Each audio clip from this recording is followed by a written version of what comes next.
세상에서 모든 걸 다 하실 수 있고 또 없는 게 없어서 우리가 요구하는 것이라면 무엇이든지 들어줄 수 있는 그런 부모가 있다면 여러분 어떠세요? 기쁘시겠죠? 네. 저는 일찍 아버지가 하늘나라 가셨어요. 9살에 가셨는데 기억이 거의 없습니다. 아버지 기억이. 왜 그러냐면 한 3년을 병석에 계셨기 때문에 저 아버지 이야기도 한 번도 본 적이 없는데 오늘은 괜히 갑자기 눈물이 나네요. 아버지가 기억이 없어서 별로 슬프지가 않아요. 아버지에 대해서는. 그러나 아버지가 없다는 그 슬픔은 어렸을 때 내내 가지고 있었죠. 그래서 아버지가 안 계시기 때문에 기억이 없고 그래요. 그래서 어렸을 때 저는 항상 정말 하나님 같은 육신의 아버지가 굉장히 그리웠어요. 그런 아버지가 있으면 참 좋겠다. 그래서 그런 아버지의 모습을 보면 저 혼자 마음에 아버지로 삼고 혼자 아버지로 불러와요. 그렇게 어린 시절을 보냈습니다. 감사하게 이제 육신의 아버지는 어차피 없잖아요. 희망이 없고 하니까 전능하신 아버지, 늙지 못할 일이 없으시고 모든 재물을 또한 다 가지고 계시고 그 아버지는 저를 너무 사랑하신대요. 저를 너무 예뻐해 주시고 저에 있는 모습 그대로 사랑하신다고 하시더라고. 그래서 저는 그 아버지를 소망하면서 그 아버지가 정말 나의 아버지로 내 가슴에 왔으면 좋겠다. 나도 그 아버지를 좀 만났으면 참 좋겠다. 그런 마음으로 어린 마음에 그렇게 사모하면서 왔어요. 제가 그렇게 그런 아버지를 그리워하며 참 그런 아버지가 있으면 좋겠다는 것처럼 여러분들도 그런 아버지가 계시면 참 좋을 거잖아요. 여러분들을 그만큼 사랑해서 여러분들이 요구하시는 거라면 다 들어주시고 여러분들을 위해서 목숨을 바치고 그 아버지는 전능하셔가지고 세상에 그 누구도 그 아버지를 우리 아버지를 이길 수가 없어요. 능력이 그렇게 많으시고 힘도 세시고 강하시고 그리고 사람들이 다 존중할 수 있는 그런 존귀하신 분인 거예요. 그런 아버지가 있으면 여러분들을 행복해 하셔야 되잖아요. 그렇죠? 네. 그리고 그 아버지를 정말 믿는다면 그 아버지가 우리에게 어떠한 것들을 요구하고 또 어떠한 일들을 우리에게 만약에 맡겨준다 할지라도 또 주어진다 할지라도 그 아버지에 대해서 그 아버지의 사랑과 그 아버지에 대한 신뢰를 우리는 의심하면 안 돼요. 의심할 수가 없죠. 그래서 우리가 진짜 믿는 사람 앞에는 뭐라고 이야기합니까? 도대체 그 사람이 이해 못할 무언가를 해도 뭐라고 그래요? 진짜 믿으면 아마 그 사람이 그렇게 할 때는 뜻이 있을 거야. 뜻이 있을 거야. 우리가 생각할 때는 도저히 이해할 수가 없지만 분명히 그 사람이 그런 말을 했고 그런 행동을 했다면 그리고 그런 것을 부탁했다면 반드시 이유가 있을 거예요. 뜻이 있을 거예요. 우리 이렇게 이야기하잖아요. 그런데 우리 하나님 앞에는 뭐라고 합니까? 하나님 이해 못하겠어요. 어찌하여 나에게 이런 길을 주십니까? 도대체 어찌하여서요? 네. 우리는 하나님을 그렇게 이야기하잖아요. 믿는다고 하면서도 하나님이 하시는 일을 도대체 저는 이해할 수가 없어요. 물론 좋은 쪽 이해를 말하는 게 아닙니다. 나쁜 쪽 이해. 내가 원하는 대로 안 해줬기 때문에 불신하는 이해를 못하겠다는 거예요. 불신함으로 인해서 이해 못하는 거. 그걸 이야기하는 겁니다. 우리는 믿는다고 하면서도 그렇게 이야기합니다. 그러고도 믿는다고 해요. 여러분들이 저를 믿고 이곳에 와주셨으면 제가 하나님 말씀을 선포하고 무언가 여러분들에게 이야기를 했을 때 여러분들이 저에 대해서 그렇게 믿어줘야 돼요.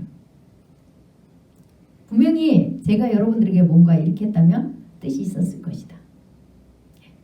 그런데 물론 그렇게 하시는 분도 계세요.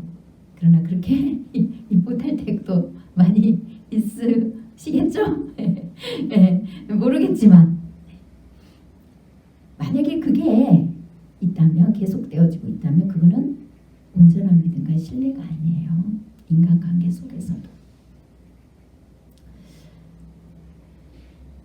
우리가 서로 믿고 존중하고 가는 것은 서로 잘 알기 때문에, 믿기 때문에, 가족이기 때문에. 이 사회가요, 우리가 편안하게 거할 수 있는 거, 우리가 아는 사람들은 더 편안하게 우리가 지내죠? 그거는 뭡니까? 믿음과 신뢰의 관계이기 때문에 그래요.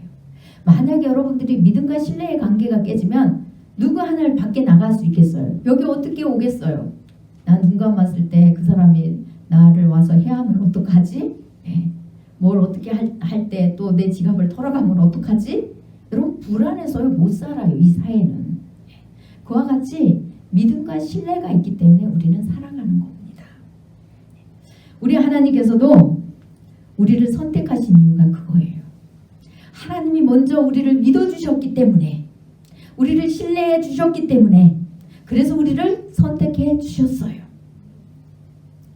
그런데 우리는 때로는 이스라엘 백성들처럼 교만해가지고 우리가 잘나서 하나님께 뭔가 우리가 믿을 만한 존재겠지, 하나님이 우리를 구원해 주시고 이 땅에 내가 원하는 것들을 주실 만큼의 내가 뭔가 의를 행했겠지, 이렇게 생각할 수가 있습니다.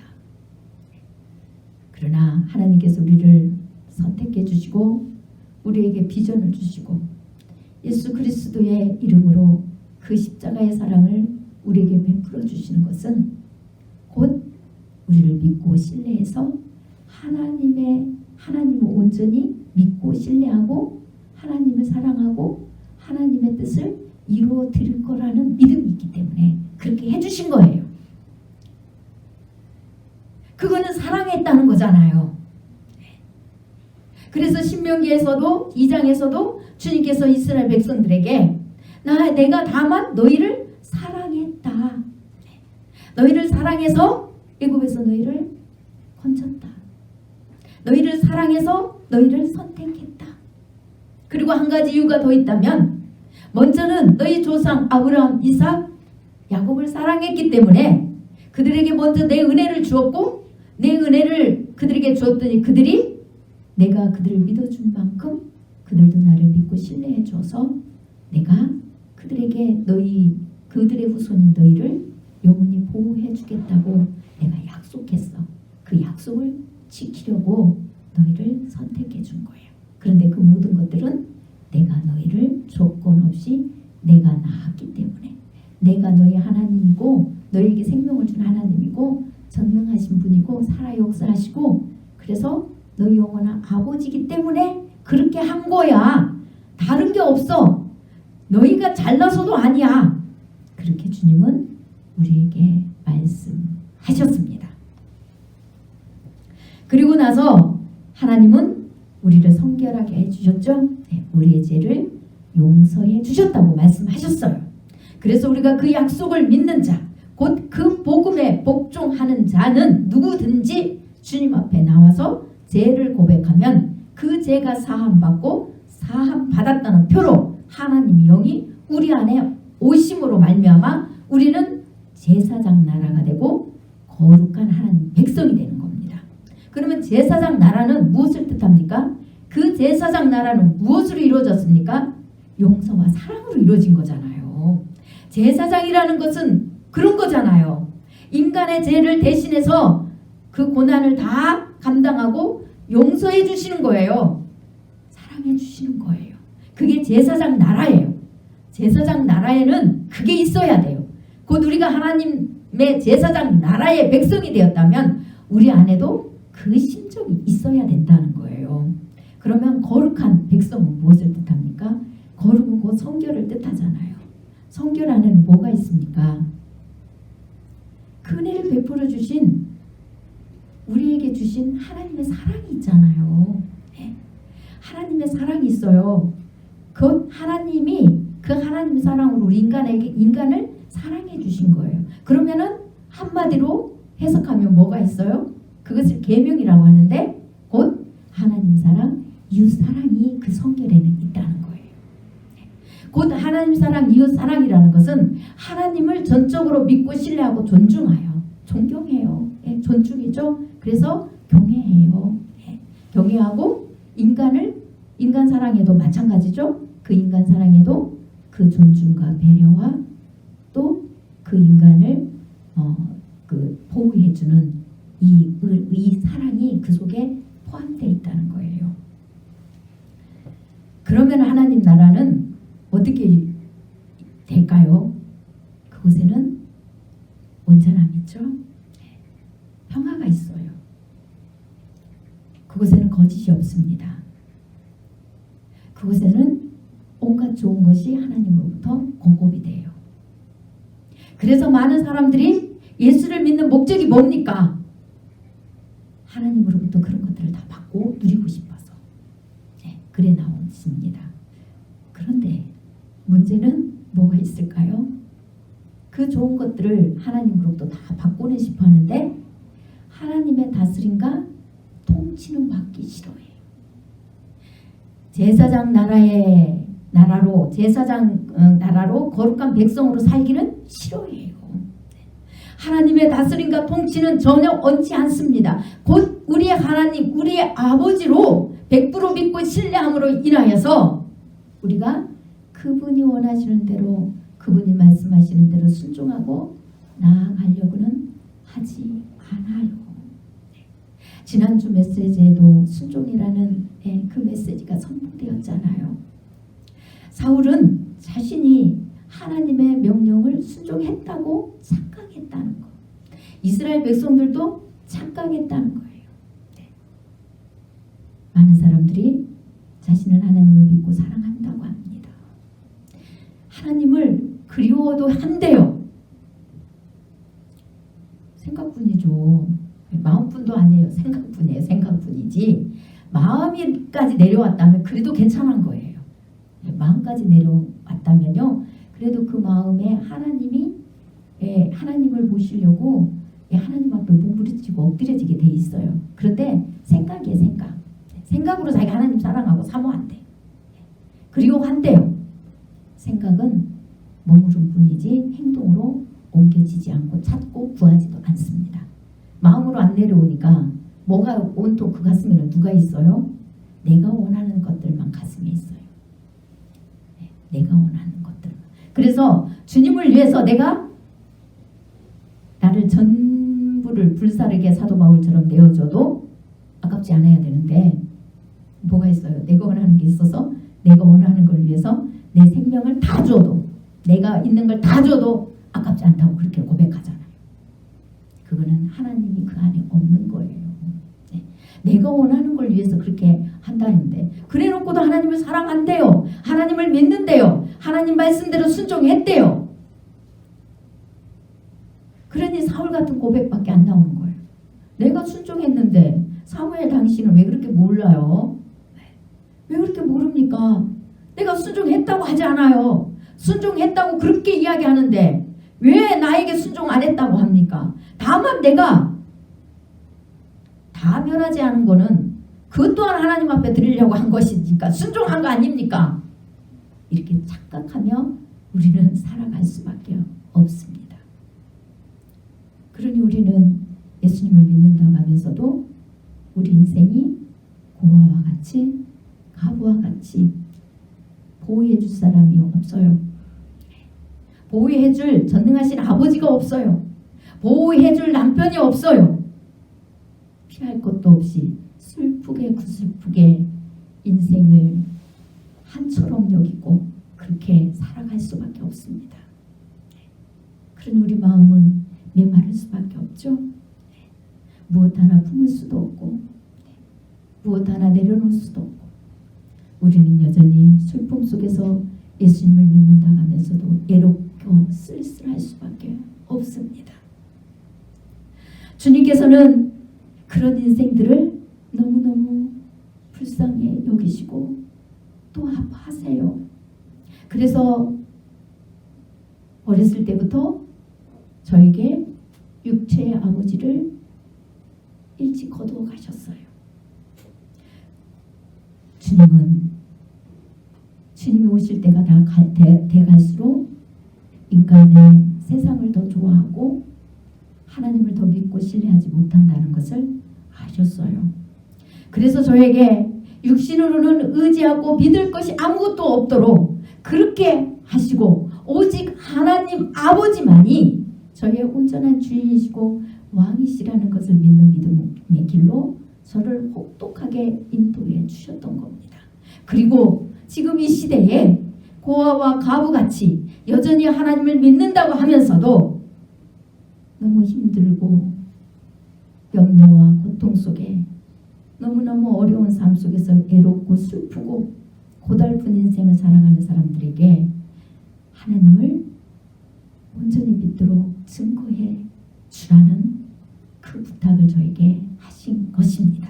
그래서 오늘 본문 말씀을 주님께서 저에게 주셨어요. 이제는 정말 너희가 나를 온전히 믿기를 원한다. 정말 나를 너희 하나님, 너희 아버지, 너희 남편으로 온전히 받아들이길 원한다. 그 말씀을 오늘 말씀을 통하여서 여러분들에게 하나님은 전파하고 싶어 하십니다. 이제 본문 37절부터 보니까 이렇게 기록되어 있어요. 하나님께서 이스라엘 백성들을 애굽에서 건지시고 광야에서 훈련시키시고 이제 가나안에 들어가는 입구에서 하나님이 다시 한번 모세를 통하여서 이스라엘 백성들에게 다짐을 시키는 내용입니다. 그 내용이 38절에 이렇게 기록되어 있어요. 이스라엘 자손에게 명령하여 대대로 그들의 옷단 귀에 술을 만들고 청색 끈을 그 기우 술에 더하라 이렇게 되어 있습니다. 그러시면서 39절에 이 술은 너희가 보고 여호와의 모든 계명을 기억하여 준행하고 너희를 방종하게 하는 자신의 마음과 눈의 욕심을 따라 음행하지 않게 하기 위함이라 이래 되어 있습니다. 그러면 여기서 하나님의 명령을 설명하기 이전에 청색 끈, 곧 청색 수리, 옷단에 다는 술이 무엇인지 어떻게 이게 만들어졌는지 먼저 여러분들에게 말씀드릴게요. 여기서 이제 청색이라는 것은 왕권과 신성을 예표하고 있습니다. 그래서 하나님의 법궤도 청색 천으로 쌓여 있어요. 휘장도 하나님과 인간 사이를 가로막는 그 휘장이요. 지성소 앞에 쳐 있는 휘장도 청색 천으로 되어 있어요. 청색으로. 그리고 이제 오늘 말씀하신 이 이스라엘 백성들 옷단에 다는 이 술도 청색으로 되어 있고요. 제사장들의 옷도 청색으로 되어 있습니다. 앞에 이렇게 입는 거 있죠? 이 그림 보면 이렇게 그 앞치마처럼 입은 거 그것도 청색으로 되어 있어요. 왕권과 신권을 상징하기 때문에. 그 다음에 이제 이 술은 8가닥의 실과 5가닥의 매듭을 지어가지고 만들어졌어요. 그래서 이렇게 백성들의 옷단 사방 귀퉁이 동서남북, 그러니까 우리 마음을 완전히 꽁꽁 그 실로 이렇게 묶는 표현이에요. 우리 마음 빈틈없이. 그래서 사방 동서남북으로 사방으로 그 술을 다루라고 그렇게 명령을 합니다. 그리고 그 술을 다는 목적이 뭔가요? 그 술을 보고 자기 마음과 눈의 욕심을 따라서 살지 않도록 하나님을 떠나는 그런 하나님을 떠나서 다른 신들, 다른 것들을 좋아하고 다른 남편을 찾아가 두고 이런 것들, 이런 그 영적으로도 음행을 이야기해요. 육적인 음행도 들어가 있지만 영적인 음행도 함께 포함되어 있다는 거 여러분들 절대 잊어버리면 안 됩니다. 여러분들은 자꾸 육적인 것만 생각하면 육적으로 내가 음행하지 않으면 나는 죄 안 졌다고 자꾸 생각해요. 하나님 아닌 다른 이 남편들을 엄청 많이 두고도 음행 안 했다고 생각하잖아요. 우리 안에 하나님 아닌 다른 남편이 얼마나 많이 들어있습니까? 그러면 음행한 거예요. 하나님 안에 하나 영적으로 음행입니다. 그래서 여러분들이 항상 하나님 앞에 죄인인 것을 깨닫고 우리 안에 가장 필요한 것은 항상 그 언약의 약속의 말씀, 그 복음, 예수 그리스도의 보혈의 은혜, 그게 살 동안 필요하다는 걸 알아서 우리가 그 은혜를 놓치지 않아요. 그래서 아버지의 그 사랑을 잃어버리지 않고 하나님 앞에 점점 순종하고 하나님의 그 사랑을 알고 온전히 믿는 자로 자꾸 성장해 간다고 했잖아요. 그런데 그것을 잊어버리면 여러분들이 육신으로 죄만 조금만 끊으면 다 된 줄 알아요. 그래서 죄를 도대체 깨닫지를 못해요. 죄인 줄 몰라요. 그 마음속에 뭐가 들어있는지도 전혀 모릅니다. 여러분은 어두워져서 하나님 말씀 들리질 않아요. 그냥 멍 때리게 돼요. 맨날 듣긴 듣는데 뭔 소린지 어쩌다 하나 들리고 안 그러면 완전히 그냥 아무 말도 안 들리고 먹통이 돼버리기도 하고 하나님 말씀을 봐도 도대체 눈은 그래 가는 것 같은데 동공이 없이 그냥 하얀 눈동자만 글씨를 이렇게 보고 있는 것처럼 글씨가 눈에 안 들어옵니다. 그러면 안 되잖아요. 그렇죠?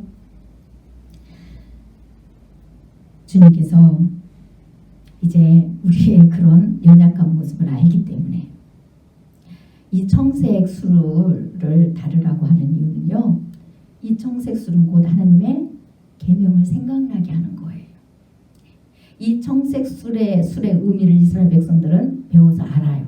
들어서 압니다.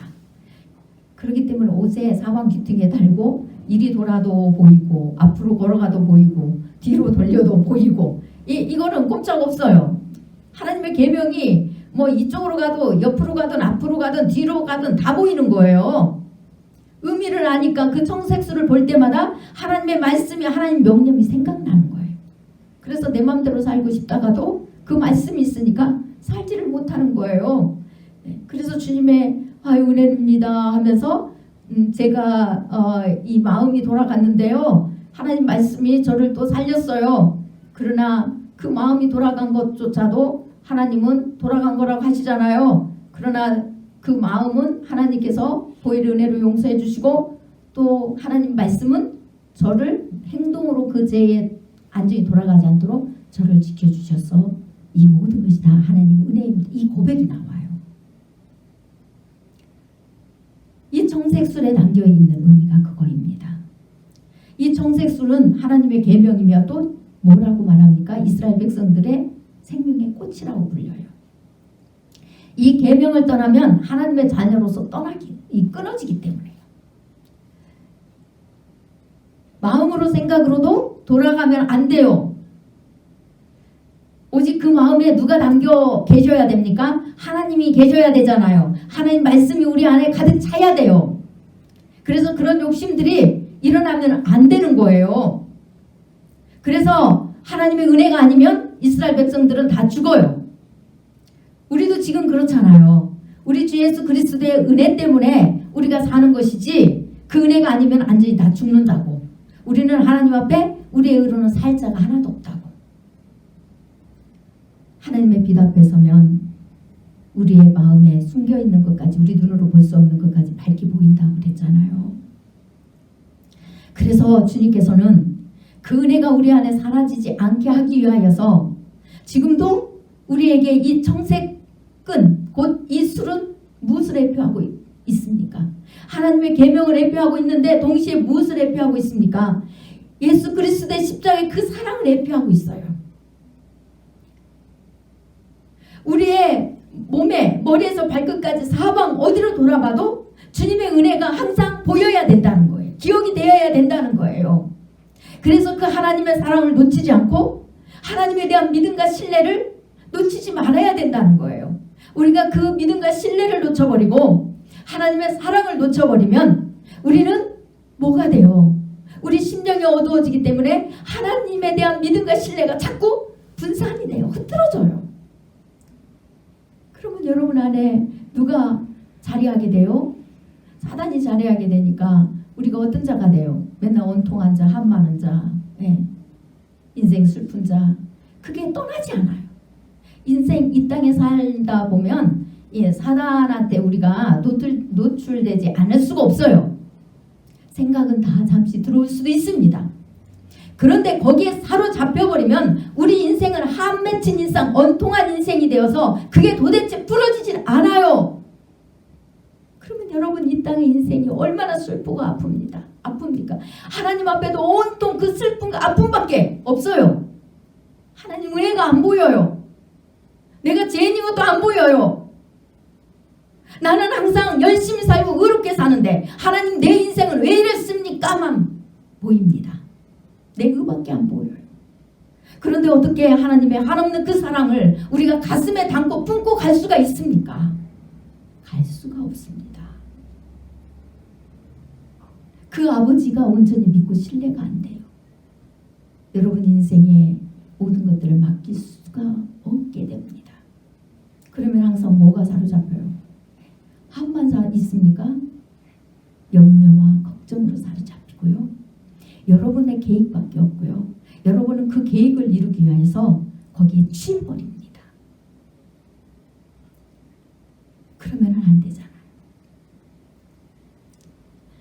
이스라엘 백성들에게 술을 그 옷단에 단 청색 술을 보고 하나님께서는 하나님의 모든 계명을 기억하여 준행하고 너희를 방종하는 자신의 마음과 눈의 욕심을 따르지 말라고 분명히 말씀하십니다. 39절에서 예수 그리스도의 십자가의 그 사랑을 기억하면 하나님의 말씀이 기억이 되잖아요. 우리가 어떻게 살아야 될 것이 그냥 나오잖아요. 왜요? 하나님의 그 십자가의 사랑을 기억하면 우리가 어떤 죄인이었다는 것을 그냥 알게 되잖아요.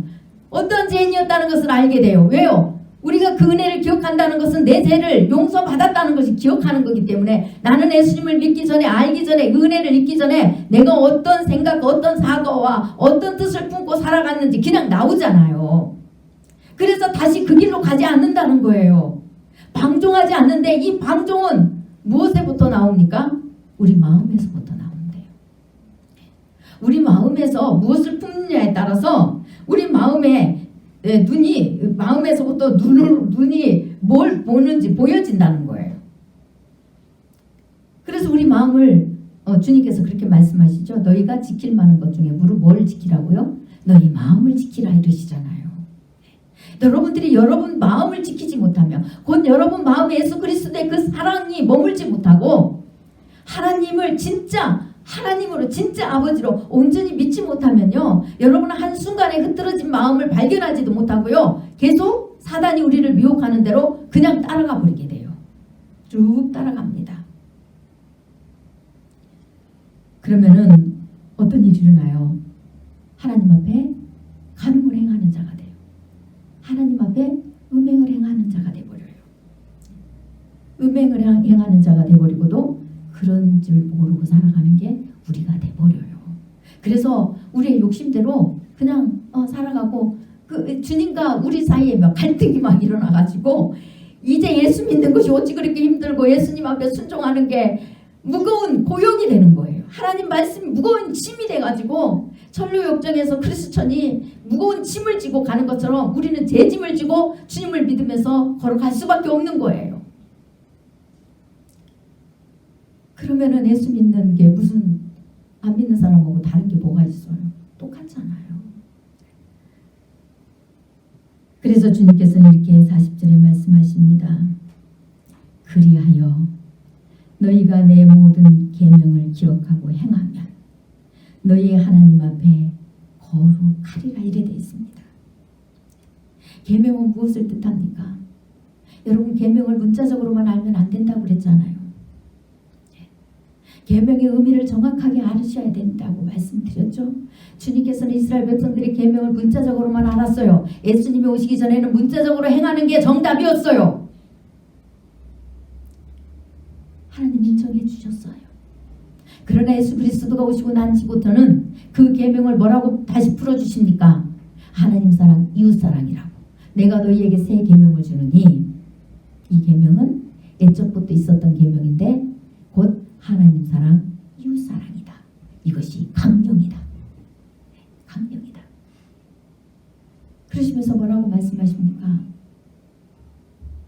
너희가 대접을 받고자 하는 대로 너희도 남을 대접하라.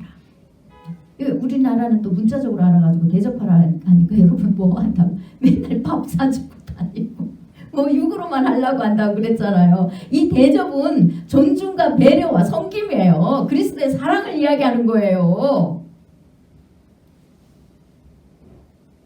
근데 한국에 하도 밥 굶고 살던 지난 수많은 세월을 살다 보니까 그냥 그거 한 가지만 알고 있어요. 물론 그 존중과 배려, 섬김 속에 때에 따라서는 그 육신의 대접도 들어가 있어요. 그런데 섬김과 존중과 배려는 다 없어버리고 그냥 육신의 그 배고프던 시절에 많이 밥 주고 이것만 생각하고 있으면 곤란하다는 거예요. 그러니 여러분들이 진정한 사랑을 행하지 않고도 사랑했다고, 사랑을 행하고 있다고 착각하고, 여러분 진짜 여러분들이 죽은 길에 가서 좁은 문을 통과하고 주님과 동행하는 그 삶을 살고 있으면 주님이 여러분 함께 하는 게 보인다고 그랬잖아요. 하나님 은혜가 사라지지 않고 하나님의 사랑이 여러분 안에서 항상 거해서 그 사랑을 증거해 줄 수 있게 된다고 말씀 제가 드렸습니다. 성경에도 분명히 그것을 암시해 주고 계세요. 그런데 여러분들이 그렇게 사랑을 많이 행했는데도 불구하고 주님의 은혜가 사라지고 주님이 안 보인다면 그거는 내식이지 하나님이 원하는 방법이 아니라는 걸 여러분들이 깨닫고 회개하고 다시 말씀으로 돌아가서 말씀을 자세히 보고 하나님의 앞에 기도를 다시 하셔야 됩니다. 그런데도 여러분들이 그걸 깨닫지 못하고 여전히 내 식대로만 신앙을 하겠다고 하면 이건 하나님이 원통하실 일이잖아요. 얼마나 마음이 아프시고 하나님이 한 맺히시겠어. 그렇게 수많은 세월을 하나님의 종들을 보내고 또 이제는 종들의 말을 안 듣고 종들도 다 이제 부패하고 하나님의 뜻을 잘 못 전하니까 주님이 직접 오시고 승천하셔서 그렇게 또 이제 제자들을 세웠는데 또 제자들이 다 떠나고 나니까 그 밑에 제자들이 변질이 안 돼야 되는데 또 변질돼가지고 제대로 못 전하니까 주님이 어떻게 하셨습니까? 여러분들에게 이 성경 말씀을 주었고 지금은 또 어떻게까지 하세요? 또 글을 모르는 사람은 들으라고 이제 오디오가 발달돼가지고 들을 수 있잖아요. 하나님께서 우리에게 살 수 있는 길을 자꾸 열어주세요. 그런데 여러분 고집만 부리고 성경도 내가 보고 싶은 것만 보고 내가 아는 것만 꽂혀가지고 그 주위에 있는 게 평생을 안 보인다면 여러분 그거는 정말 안 되는 거예요. 정말 안 됩니다. 이제는 그 내 생각과 고집과 아집을 꺾어버려야 돼요. 부셔버려야 돼요. 그래서 하나님의 계명이 왜 사랑으로 다시 하나님께서 해석해 주는지도 여러분이 아셔야 돼요. 그렇다고 그 계명 속에 문자가 완전히 다 없어진 게 아니에요. 남아있지 있어요 여전히. 그러나 그 문자의 속에 들어있는 하나님 사랑, 이웃사랑의 의미를 정확하게 알으라는 겁니다. 그래야만이 우리가 바르게 행하고 가고 또 하나님 앞에 거룩한 백성이라 항상 칭함을 받는다는 거예요. 그 안에는 복음이 들었다는 거예요. 그 행하고 가는 속에서 여전히 우리 인간은 하나님의 그 빛 앞에는 온전하지 못하기 때문에 그 온전하지 못한 부분들은 하나님께서 계속 용서해주고 가고 계신다는 거. 그리고 또 너무 어려서 너무 나약해서 또 넘어지는 자들에게는 계속 기회를 주시기 위해서 계속 복음이 다시 그들을 살리고 그래서 주님 오시는 그날 우리가 생명이 이 땅에 있는 순간에는 계속 기회를 평생 살 동안 은혜를 베풀어 주시고 사랑을 베풀어 주셔서 다시 하나님의 말씀 그 은혜를 기억하고 그 사랑을 기억하고 복음 앞에 순종하면서 하나님 말씀을 행하고 가는 이 기회를 계속 주시는 거라고요.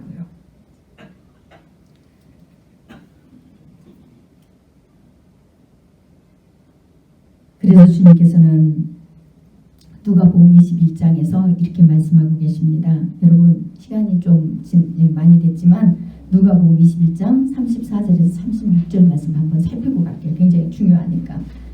누가복음 21장 34절에서 36절 말씀입니다.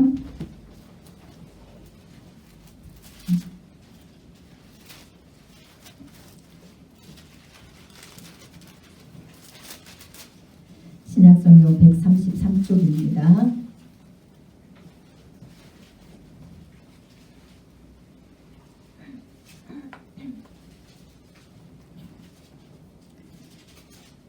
옛날에도 제가 주일 예배에 이 메시지를 선포했는데 기억을 하시는지 모르겠어요. 33절부터 보니까 이렇게 돼 있어요.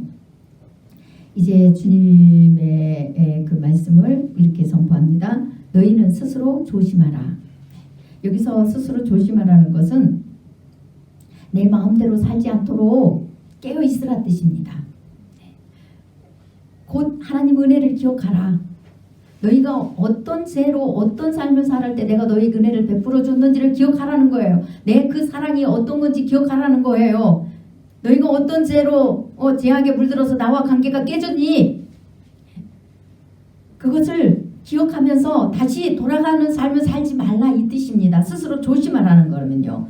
그래서 그런데 스스로 조심하지 않으면 그렇지 않으면 방탕해진대요. 술 취함과 생활의 염려로 마음이 둔하여진대요. 방탕이 뭡니까? 절제하지 못하고 인내하지 못해요. 허영심이 넘치고 긍휼 없는 삶을 산대요. 내면의 가치를 깨닫지를 못해요. 주색잡기 일수고, 제가 이렇게 그렇게 저기 방탕이라는 뜻을 검색해가지고 그 나온 거 적어가지고 말씀해 드리는 거예요. 자기 마음대로 산다는 거예요. 자기 생각대로, 자기 좋은 대로. 곧 오늘 본문에 나와 있는 말씀처럼 마음에, 자기 자신의 마음에 나오는 대로 눈의 욕심을 따라서 그렇게 방종하며 하나님과 상관없는 삶을 따라간다는 거예요. 그게 방탕이에요. 그러다 보니까 어떤 일이 일어납니까? 여러분, 술만 먹어서 술 취하는 게 아니에요. 요즘에 취하는 거 많죠? 이 주님이 오실 때가 되면요, 좋은 것들이 이 세상이 더 많아요. 하늘나라 모형들이 막 내려오기 때문에 이 땅에 좋은 것들이 더 많아요. 그러면 이 세상에 좋은 것들을 그것들을 사랑하고 얻으려고 그것들을 품고 앉아서 취해가지고 술 취한 자처럼, 술만 취해서가 아니라, 술도 취한 건 맞습니다. 술만 취해서가 아니라 세상에 취해 있어요. 자기한테 취해 있고, 멋에 취해 있고, 보성에 취해 있고, 어떤 사람은 또 요즘에는 홍수병에 취해 있고 많잖아요. 뭐 스포츠에 취해 있고, 주색잡기에 취해 있고. 이 취해 있는 게 한두 가지가 아니잖아요. 도박에 취해 있고, 중독되어 있는 거예요. 중독, 한마디로 중독이 되어서 끊을 수가 없어요. 친구에 취해 있고 온통 취해 있어요. 아무리 좋은 친구라도 하나님, 제가 저 사람을 만났으면 좋겠습니까? 그 모임에 갔으면 좋겠습니까? 안 좋겠습니까? 하고 여러분들 맨날 기도하고 가시는 분, 저는 기도를 많이 합니다. 우리 장로님 기도하신다고 손을 드셨네. 육신의 거 뭐 손해 안 보려고 할 때는요, 이 갈까요 말까요 기도를 많이 하는데, 이 친구 관계에서요, 내가 좋으면 그냥 다 묻지도 않고 가버려요. 어떤 모임 하나, 어떤 친구 하나 끊으려고 하지 않습니다. 물을 주님 앞에 묻고, 저도 신방 갈 때도, 여러분들한테 신방 갈 때도 저 주님 앞에 묻는 게 더 많아요. 그래서 주님이 마음에 안 주시면 제가 보류하고 안 갑니다. 물론 100% 맨날 그러지는 않지만 그럴 때가 더 많아요. 하물며 목자와 성도 관계 속에서도, 물론 특별한 일이 있고 급한 일이 있으면 당연히 저기를 해야죠. 가야죠. 그런데 그거 아닌 이상 세상 노예를 제가 가도 기도를 해요. 많이 해요. 하나님, 갈까요 말까요? 제가 가고 싶을 때는 더 해요. 제가 가고 싶은 어떤 인간적인 이런 것들이 막 들어올 때는 더 합니다. 꼭 가야 될 때는 또 갑니다. 안 물고 가죠.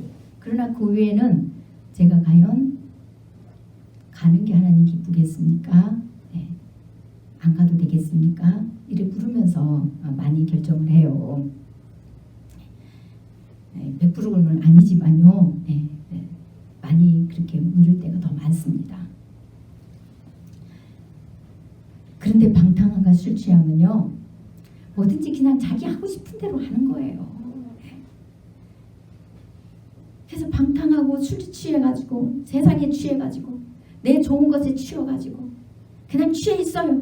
취해가지고 나중에 그 취해서 사니까 도끼자루 썩는지 모른다고 그냥 어떻게 됩니까? 거기에 취해가지고 생활의 염려와 마음이 둔해진대요. 거기에 취해서 뭐가 그냥 어떻게 되는지도 모르고 나중에는 뒷일을 생각 안 해요. 뒷일도 생각 안 하고 우선 지금 내가 원하는 것을 얻을 수만 있다면 그냥 무조건 다 취하고 보자. 그래 놓고는 나중에 뒤에서 이 어떤 일이 일어날지도 모르고 계산 없이 살다 보니까 생활의 염려로 마음이 둔해진대잖아요. 이제 온통 이제 그것밖에 없어요. 그 생활의 염려밖에 없어요.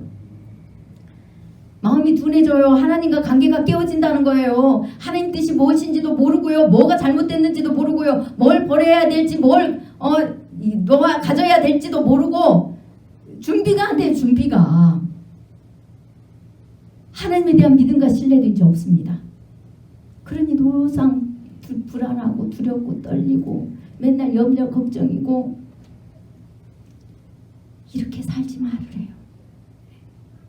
조심하지 않으면 곧 깨어있지 않으면 뜻밖의 너희가 방탕함과 술 취함으로 인하여서 너희 생활의 염려가 너희 마음을 둔하게 해서 하나님과의 관계가 깨져버리고 하나님을 온전히 믿고 신뢰하지 못하고 하나님의 그 십자가의 사랑의 그 은혜가 너희 안에서 사라져버릴 때 너희는 염려 걱정으로 사로잡혀서 하나님에 대한 그런 신뢰가 없으니 하나님의 도움을 입을 수도 없고 입는다느니 확신도 없고 하나님이 그걸 다 맡기는 믿음이 주는 것도 얻을 수 없어요. 얻을 수 없어. 소유할 수 없는 거예요. 분명히 하나님은 전능하신 하나님이잖아요. 살아 역사하신 하나님이잖아요. 우리 인간을 영생으로 인도하시는 하나님이시잖아요. 죽을 수밖에 없는 죄인도 살리세요. 죽은 나사로도 살리신 분이에요. 안진뱅이도 고치신 분이에요. 그런 전능하신 하나님이 무엇을 못하시겠어요? 우리가 스스로 조심하고 깨어서 기도하면서 하나님의 그 사랑을 알아가고 우리 안에 있는 우상들을 제거하고 우리 마음속에 진짜 주님을 진짜 아버지로 믿는 믿음이요 우리에게 주어지면요 우리가 잠시 불안한 가운데서 있을 때 우리 아버지가 뭐라고 말씀하시는 줄 아세요? 주님은 저에게 항상 그런 말씀을 하세요. 야 너는 내가 있는데 왜 걱정하니? 너 내가 있는데 왜 염려해? 항상 그러세요. 그러면 맞아요 하나님. 내가 또 깜빡했어요. 내가 또 하나님을 또 잊어버리고 온전히 믿지 못하고 또 내가 하려고 하고 있었어요. 그러면서 회개하고 있으면요. 제가 믿기 싫어도 그냥 믿음이 들어와요. 맡겨져요. 하나님은 내 염려를 아시지. 그러면 내가 이렇게 방탕하고 술 취하면서 살고 있으면서 하나님이 그렇게 주실까요? 그러면서도 하나님이 이 믿음 주기를 원하신다면 이건 안 되죠. 아무리 믿어보려고 해보세요. 여러분들이 방탕하고 술 취한 가운데서 여러분 마음이 둔해져서 하나님과 관계 있게 됐을 때는요. 그 믿음이 잘 안 들어와요. 안 들어옵니다. 잘못하면요. 누가 줄까요? 사단이 줘요. 내가 이렇게 사는데도 잘 되리라. 다 해결해 주리라. 이 믿음이 그냥 얼마나 굳건한지 그래서 사단이 주는 음성을 듣고 그 사단이 주는 그 믿음을 잘못 쫓아가가지고 배가 망신하는 사람들도 많이 있잖아요. 여러분들이 분별이 사라져버려요. 분별의 은혜가 없어져버려요. 마지막 날에도 저 그리스도인지 가짜인지 내가 저것을 받아야 될지 뇌물인지 모르고 막 그냥 받아버리고 말씀의 분별도 없으니 저것이 참말인지 주님 앞에 나를 바로 인도해주는 말씀인지도 모르고 그냥 따라가 다 가버려요. 그래서 멸망하는 거예요. 그래서 멸망합니다. 시대가 분별도 안 돼요. 그래서 주님께서 뭐라고 말씀하십니까? 우리가 염려로 방탕함과 술 취함과 생활의 염려로 마음이 둔하여지고 뜻밖의 그날이 덕과 같이 너에게 임하리라. 이 그날이 덕과 같이 임하여 쥐도처럼 쥐가 창고에 들랑달랑 가서 처음에는 덫이 없을 때는 실컷 그 곳간에 가서 좋은 거 다 빼먹었잖아요. 그런데 나중에 주인이 그냥 가만둡니까? 자꾸 빼먹어 보세요. 나중에는 덫을 갖다 놓잖아요. 그럼 이 쥐가 어떻게 해요? 주인이 덫을 세우는지도 모르고 또 마음껏 가서 창고에서 물건 훔칠 줄 알고 가다가 어떻게 해요? 덫에 걸려버리잖아요. 그것과 같이 그렇게 모르는 상태, 준비되지 않는 상태에서 그날이 임하는데, 그날이라는 건 무슨 날입니까? 35절에 이날은 온 지구상에 거하는 모든 사람에게 임하리라 이렇게 되어 있습니다. 이거는 주님이 오시기 직전에 우리에게 부어지는 환난을 이야기해요. 이 땅에 부어지는 환난. 지금 그것을 여러분들에게 보여주고 계시잖아요. 코로나가 전 세계에 휘덮고요. 코로나를 피해보려고 해도 인간의 그 똑똑하고 잘난 사람들이 한 사람이라도 그걸 피할 수 있는지 보세요. 어떻게 할 수 없잖아요. 인간의 힘으로 지금 불가능해요. 그 바이러스 그 세균 하나도 못 이겨가지고 벌벌거리고 앉아가지고 이렇게 무서워서 떨고 있는 이 시대에 이거는 아무것도 아닌 엄청난 환난이 주어지고 엄청난 거짓 선지자들이 막 쏟아져 나와요. 지금도 그러잖아요. 코로나 백신 맞으면 66이라고 그것 맞으면 구원이 없다고까지 올라와 있더라고. 그 유튜브에 보니까 666이 뭔지도 몰라요. 무엇인지를 몰라요. 물론 뭔가를 표를 우리에게 그들의 그 인간의 수줍이 됐다는 표로 뭔도 줄 수도 있겠죠. 그런데 분별을 해야 돼요. 분별을. 여러분 진짜 지금 백신 안 맞으면 여러분들 불이익 준다고 하잖아요. 코로나가 무서워서도 물론 받는 사람도 있겠지만, 백신을 맞는 사람도 있겠지만, 또 많은 사람들이 무서워서가 아니라 백신 맞기 싫은데도 뭐 때문에 맞아요? 불이익 때문에 맞잖아요. 우리가 원하는 걸 할 수 없기 때문에 맞잖아요. 이거는 아무것도 아니에요. 주님이 오실 때가 다가오면 올수록요 엄청난 환난이 부어지는데, 창세 이후로 없는 지진과 우박들, 또 거짓 선지자들이 일어나서요 이 세상 왕들을 꼬여가지고 세상 왕들과 함께 연합해서요 이 믿는 자들을 대적하려고 엄청난 박해로 일어나요. 그러면 이 백신처럼요 너희들 우리의 말을 안 들으면, 우리에게 복종을 않고 우리를 숭배하지 않아, 우리에게 절하지 않고 우리를 숭배하지 않으면 너희가 원하는 거 아무것도 안 줄 거야. 이래하면 지금 이 코로나 백신 하나에도 다 그 맞고 앉아 있는데 그때 어떻게 안 맞아요? 어떻게 안 맞습니까? 세상에 그렇게 좋고 내 거 좋은 거 하나도 못 버리는데, 주님을 위해서 무엇 하나 못 버리고 그 가슴에 다 품고 앉아갖고 생명을 걸고, 하나님 말씀은 헌식장처럼 버려버려도 은혜는 헌식장처럼 버려버리잖아요. 사단의 한마디 속닥속닥 해보세요. 그냥 하나님 앞에 기도하던 것도 때려치워버리고 계속 하면 뭐해? 이 한 소리 사단이 귀에다 살짝 대줘보세요. 그냥 뒤돌아서 버립니다. 그런데 내가 원하는 것은 어떻게 해요? 그것은 그냥 잊어버릴까봐 생명을 걸고 붙들고 앉아있는 게 우리잖아요. 그런데 어떻게 환난이 온 지구상에 창세 이후로도 없는 환난이 들어부어지고 거짓 선지자들이 난무하고 거짓 영들이 목회자들 입에 들어가 있고 또 세상 왕들의 입에 있어갖고 연합해가지고 공격해보세요. 분별 없이 있는데 어떻게 분별해요? 그냥 거짓이 참인 줄 알고 다 쫓아가죠. 다 쫓아갑니다. 이런 일들을 임할 때 너희가 살려고 하면은 제발 하나님 은혜를 놓치지 말고 나에 대한 믿음과 신뢰를 온전히 가지고 하나님 사랑, 이웃 사랑이 이 계명에 순종하는 삶으로 가라. 너희가 제약들을 끊어버리고 너희 안에 하나님이 너희 아버지가 되고 너희 진짜 하나님이 되도록 진짜 하나님을 온전히 믿고 정말 그분을 너희 안에 모시고 깨어 있어라. 그래서 36절에 이러므로 너희는 장차 올 이 모든 일을 능히 피하고 인자 앞에 서도록 항상 기도하며 깨어 있으라 하시니라. 이래 돼 있습니다. 이 모든 일을 능히 피하는 길이 뭡니까? 하나님의 은혜를 기억해요. 날마다 그 복음에 복종하면서 우리 마음속에 일어나는 수많은 분뇨와 그런 많은 제약 습성들을 그 십자가의 못을 받고 우리가 세상으로 돌아가지 않고 하나님 말씀에 순종하면서 그 품 안에 있을 때 주님께서 우리 진짜 하나님이시고 아버지시기 때문에 이 모든 환난 속에서도 이 거짓 선지자들의 미혹 속에서도 우리는 분별하고 그 환난 속에서도 하나님에 대한 믿음과 신뢰를 놓치지 않고 어떤 환경이 주어진다 할지라도 하나님께서 우리의 삶을 인도하시는 그 거기에 대한 그 믿음이 확실하게 우리에게 주어져요. 떠나질 않아요. 우리가 흔들려도 하나님이 분명히 너 나를 믿어 하면서 믿음을 바로 주신다니까요. 말씀만 하시는 게 아니라.